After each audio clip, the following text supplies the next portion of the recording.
Hi,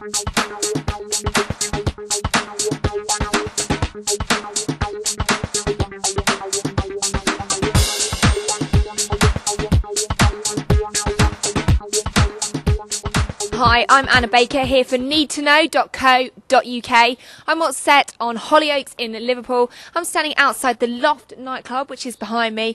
I'm going to go off now to find Sarah Dunn, who plays Mandy, that hard-nosed businesswoman. Hello Sarah, how are you today? I'm very well, thank you. I'm good. Good, okay. Now, first of all, Mandy's role is very challenging at the moment. You're going to be a mummy. I know, it's so strange having the padding on and having the little the baby bump all day. It's very, very strange. Is it heavy? It's not actually, it's just like a big cushion basically that's kind of pinned and boned around the back, so it looks like it's a real bump, but I find myself kind of stroking it and resting my hands so it's getting a bit comfortable. You're getting attached to it then? Yeah, not too much. Okay, now have you spoken to any mums today? Have you spoken to your mum about the role and taken advice? Yeah, actually she was the first person that I spoke to about it, because obviously, you know, you can ask her in depth about feelings and the actual, what it actually feels like to be pregnant. And also my sister-in-law's pregnant at the moment, so she's actually going through what Mandy's going through. They're at about the same stage in the pregnancy, so it's quite useful. Definitely. Okay, now one of the more serious storylines was the domestic violence one, where your character was actually hating your partner. Now, how do you get into that? Because it's quite a serious issue that does affect a lot of women. How did you feel playing that? I was really pleased I came up with that storyline actually, because it was kind of something that you don't ever hear about, and it was not something that I ever thought about until the storyline came up, until they called me upstairs and said, right, we've got this, and are you okay doing this, and would you be happy going along with the storyline? And it was good. It was good to kind of to get into it, and you know, you think, because Mandy's so little and Tony's a lot bigger, and you just don't think it would ever happen, but it does. And to be able to research it and get into the storyline was really interesting, and I'm glad they didn't carry it on for too long as well, because I think, you know, there's only so far you could have gone with it, but to touch upon it and to show that you can actually get over it and get through it, and it was because what Mandy was going through. I thought it was really good. Okay. Right, now one of the things that I really came across when I watched the show on Sunday was there's a real sense of wistfulness with you at the moment, with you and your friend Becca, because Becca's become a teacher, you're becoming a mum, you guys used to be like the party girls, fun-loving, and you're kind of growing up now. And it's something in real life and as characters you kind of go through. How does that feel? Because it's like the end of a kind of era.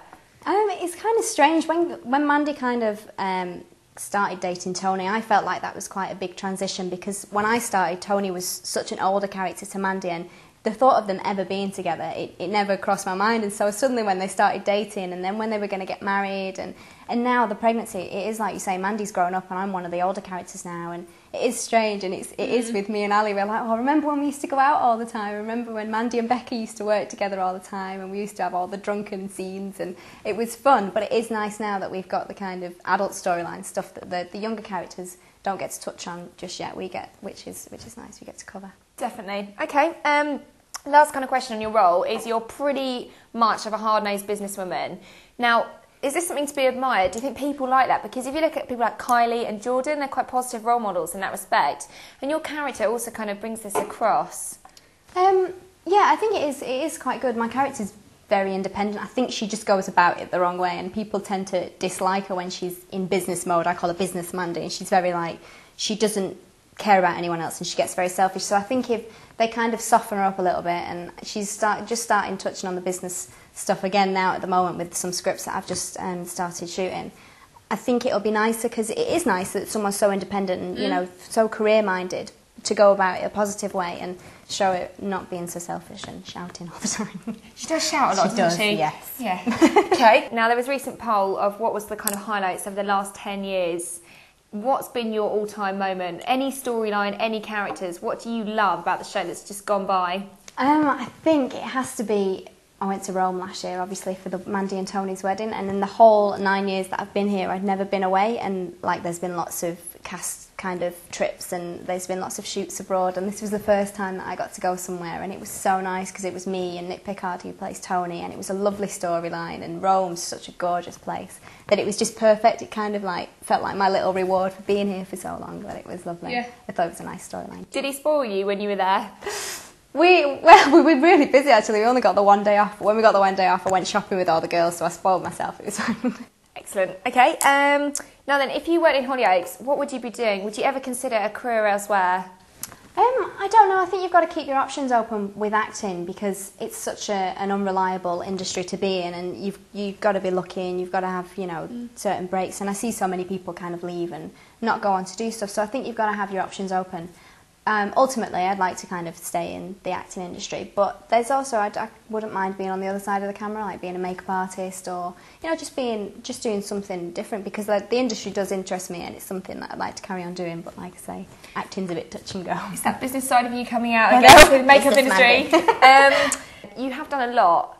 Modelling, acting, singing, your favourite with the boys. Yeah, of course I am. What haven't you done yet? What would you like to do?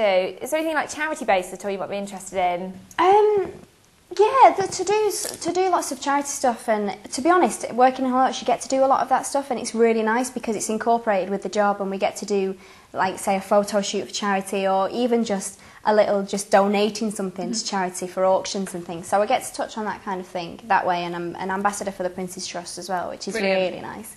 But I don't know, I'd love to do some kind of like theatre or stage or something like that, because I did that years ago, but only at school, so it'd be nice to do it on a more professional level. Right, now you did join the show when you were quite young, 14? 14. That's a big achievement. Now, do you have any advice for kind of young actresses trying to get into it? Because it is hard, this is a big industry to try and crack.